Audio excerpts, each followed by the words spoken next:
41절 예수의 부모가 해마다 유월절이 되면 예루살렘으로 갔습니다. 유월절 절기를 지키기 위해서 갔겠죠. 경건한 가정이구나. 해마다 유월절을 빠짐없이 지켰구나. 나사렛에서부터 예루살렘까지 거리가 꽤 먼데 며칠 걸리겠죠. 며칠. 근데 뭐 대다수의 웬만한 경건한 사람들은 다 그렇게 했을 거라는 생각이 듭니다.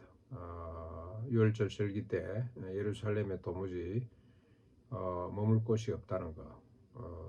온 각국에서 또 각처에서 오는 또 외국까지 예수도 경건한 사람들이 모여왔기 때문에 이건 아마 일반적인 현상이었겠다 그런 생각이 듭니다만은 해마다 하루도 그러지 않고 유월절을 지키기 위해서 참여하는 그 모습 참 너무 아름답다는 생각이 듭니다.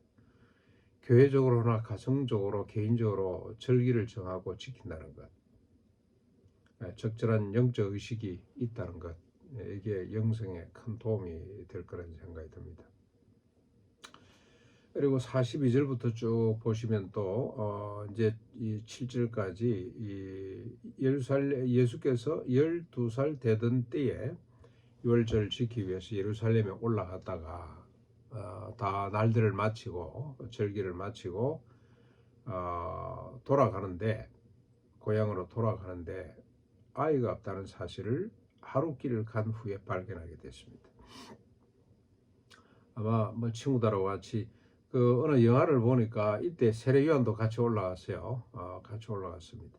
같이 올라와서 내려오면서 같이 서로 장난도 하고 사이좋게 이렇게 뛰놀면서 내려오는데 뭐 어련히 따라오겠지 생각을 했는데 하루길 가서 아이가 없다는 사실을 알게 되었습니다. 놀란 부모가 예루살렘까지 돌아가서 3일 만에 아이를 찾는데 성전에서 선생들, 랍비들과 앉아서 토론하고 있습니다. 이 랍비들이 어린 예수의 지혜와 토론 실력에 대해서 다 놀랍게 생각을 합니다. 12살밖에 안 됐지만 예수님은 율법 전통 전문가들, 율법 선생들과 놀랄 정도로 토론할 수 있는 그런 지혜를 갖고 계시는 거죠. 뭐 지혜를 만드신 분이기 때문에 그들이 놀라 자빠지지 않는 것만도 다행이죠.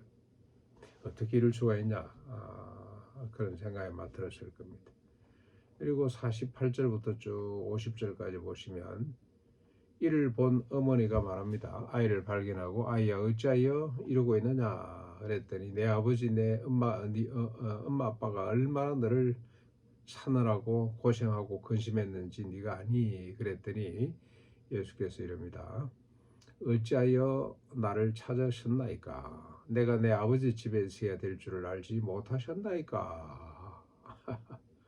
자기 선언이죠. 첫 번째. 내가 내 아버지 집에 있는 것이 뭐가 잘못됐습니까? 하고 이제 마치 예수님이 가나 혼인잔치에 포도주가 다 떨어져서 이 좀 해결해 달라 그랬더니 내가 포도주라 만드는 사람입니까? 라고 이야기했던 것처럼 퉁명스럽게 그렇게 이야기를 했습니다.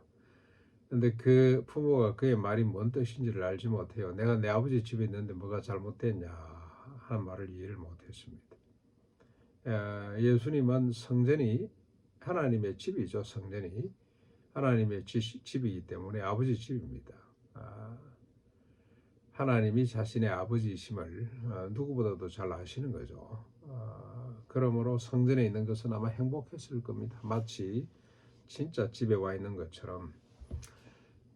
사무엘 생각이 납니다. 사무엘이 어린 나이지만 성막에 홀로 있어 불을 밝혔던 밤새도록 불을 밝혔던 것을 우리가 생각해 볼 때 젖떨어지자 올라왔다 그랬는데 그 어린 나이에 어떻게 가능했을까? 충분히 가능했을 거라는 생각이 듭니다. 늘 어머니가 젖 먹일 때마다 하나가 사무엘아 네 진짜 아버지는 하나님이란다. 우리는 단지 육신의 부모에 지나지 않고 너를 태어나게 하고 너를 존재케 하시는 분이 별도로 계시는데 그분이 하나님이시란다. 그분은 성막에 계시단다. 그래서 어린 나이에 아버지를 찾아 성막으로 간 거죠. 성막의 생활이 너무 즐거웠을 거라는 생각이 듭니다. 눈에 보이지는 않지만 아버지가 어떻게 생겼어요? 눈에 보이지는 않지만 만물을 만드신 분이란다. 창세기를 읽어주고 막 이렇게 아마 그래서 너무 그 성막이 친숙했을 것이고 오히려 그곳에 있는 것이 마음의 안정을 얻었을 것이라는 생각이 드는 거죠. 어린 예수도 아마 그랬을 것 같다는 생각이 듭니다. 하나님의 임재와 사귐이 있는 곳, 이런 곳이 곧 천국이고 그곳이 곧 집이고 그렇습니다. 우리도 하나님의 임재와 사귐이 있는 특별한 시간과 장소를 갖고 있는 것이 참 좋겠다. 저는 이 수도원이 그런 거 아닌가 하는 생각이 들어요. 어제도 저녁에 올라가서 너무 밖이 밝아가지고 창문을 열었더니 그냥 달이 얼마나 예쁘게 떠 있는지 오늘 새벽에도 한번 그런 생각이 들었습니다. 외롭거나 뭐 여기가 왜 이러고 있지 이런 생각이 도무지 들지 않고 너무 좋다, 너무 좋다. 여기가 주님이 계시니 특별한 주님과 함께 있는 세상에 그 유혹하는 것도 없고 눈에 볼 것도 없고 그냥 자연과 그 자연을 지금도 지키고 계시는 오늘도 이 동산에 고라니를 먹이고 계시는 멧돼지를 먹이고 계시는 그리고 온갖 새들을 먹이고 계시는 주님을 생각하니 감사가 절로 나오지 않을 수가 없고 이곳이 내 집이구나 그런 생각이 드는 거죠. 이제 51절, 52절 예수께서 함께 나사렛 집으로 가셔서 아버지 집에 있는 것도 좋지만 이 육신의 부모 그리고 육신의 고향 나사렛 집으로 돌아가서 부모에게 순종하며 받들더라. 부모를 잘 섬기는 거죠. 사람들은 작은 소동으로 금방 잊어버렸지만 어머니 마리아는 예수가 하신 말씀을 마음에 새깁니다. 내가 내 아버지 집에 있어야 될 줄을 왜 모르신다니까 라는 말을 마음에 두게 됩니다. 그러면서 예수는 지혜가 자라고 키가 자라며 하나님과 사람들에게 더욱더 사랑스러워 갔더라. 어린 나이지만 자신이 하나님 아들이며 구주로 왔다는 사실을 아는 분이죠. 예수님은. 그러나 때가 되기까지 30세로 추정을 합니다만은 때가 될 때까지 육신의 부모를 공경하며 삽니다. 자식으로서 이웃으로서 해야 할 도리를 다 하면서 살았더라. 그래서 주변의 사람들로부터 하나님은 말할 것도 없고 주변 사람들로부터 사랑스러워져 갔더라. 우리 주님의 성품과 속성을 보게 됩니다. 겸손이죠. 겸손.